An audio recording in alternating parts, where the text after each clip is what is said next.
প্রথম কথা বলি যে আমি বাকিদের কথা বলতে পারবো না, বাকিদের হয়ে কথা বলতে পারবো না। আমি আমার আমার কথাটা বলতে পারি, আমি ব্যক্তিগত কথাটা বলতে পারি। যা মনোমালিন্য, যা অভিমান, যা ভুল বোঝাবুঝি, যা ঝগড়াঝাঁটি মারামারি যা হচ্ছিল না কেন, আমি বিশ্বাস করি এখন বারবারই বলেছি, গত কয়েক দিন ধরে সমানে বলে চলেছি।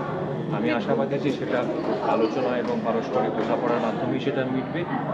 আমি আর আইনি পদ্ধতিতে বা আইনি পন্থায় এই মুহূর্তে নেই এবং আমি আইনি পন্থায় আগামীতেও থাকবো না। আমি মনে করি যে আমাদের মধ্যে একটা বৃহত্তর পরিবারের মধ্যে এই ধরনের সংঘাত ঘটতে পারে এবং সেটা আলোচনা আলাপের মাধ্যমেই সেটা সমাধান হবে। এটা গেল হচ্ছে আমার ব্যক্তিগত মতামত অ্যাবাউট দ্য মনোমালিন্য পার্ট।